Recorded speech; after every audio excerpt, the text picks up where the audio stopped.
আজকে বানিয়ে নেব খুব সাধারণ একটি রেসিপি, আলু কুমড়োর তরকারি। লম্বা করে আলু কেটে নিয়েছি আর কুমড়োটাও লম্বা করে কেটে নিয়েছি, আর সাথে নিয়েছি 4টে কাঁচা লঙ্কা।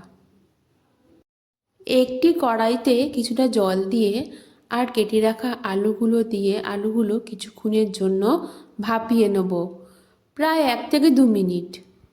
আলুগুলোকে ডিরেক্ট ভেজে নিয়েও তোমরা তরকারিটা বানাতে পারো। আমি যেহেতু কম তেলে রান্না করতে পছন্দ করি, সেই কারণে আমি আলুগুলো একটু ভাপিয়ে নিচ্ছি। আলুগুলো 20% সেদ্ধ হয়ে গেছে। এবার আমি জল থেকে আলুগুলোকে আলাদা করে নেব। এবার কড়াইতে পরিমাণ মতো সরষের তেল গরম করে এর মধ্যে 2টো শুকনো লঙ্কা এবং অল্প পরিমাণে দিয়ে দিলাম 5 ফোড়ন। এবার সেদ্ধ করা আলুগুলোকে আমি 2 মিনিট একটু ভেজে নেব। এই রান্নায় আপনারা শুকনো লঙ্কা ইউজ না করে কাঁচা লঙ্কাও ব্যবহার করতে পারেন। একটু ভেজে নেওয়ার পরে আমি 2টো কাঁচা লঙ্কা অ্যাড করে দেবো।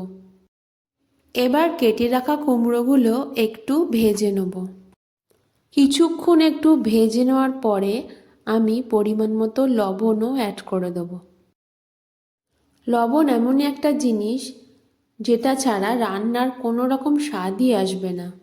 আমরা যত ধরনের রান্নাই ব্যবহার করি না কেন, কিন্তু লবণ ছাড়া যে কোনো রান্নাই অসম্পূর্ণ থেকে যাবে। হাফ চামচ হলুদও অ্যাড করে দিলাম। আরও একটু ভেজে নিয়ে আমি কিছুক্ষণ ঢাকা চাপা দিয়ে রেস্টের জন্য রেখে দেবো।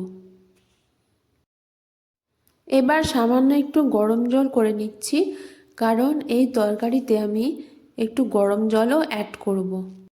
যে কোনো রান্নায় যদি আমরা গরম জল ব্যবহার করতে পারি, তাহলে তরকারির স্বাদ একদম ঠিকঠাক থাকবে। এবার আমি এর মধ্যে হাফ কাপ মতো গরম জল অ্যাড করে দিলাম।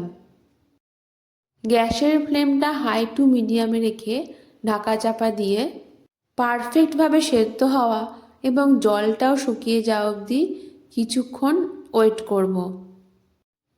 এবার পরিমাণ মতো স্বাদ বুঝে চিনি অ্যাড করে দিলাম।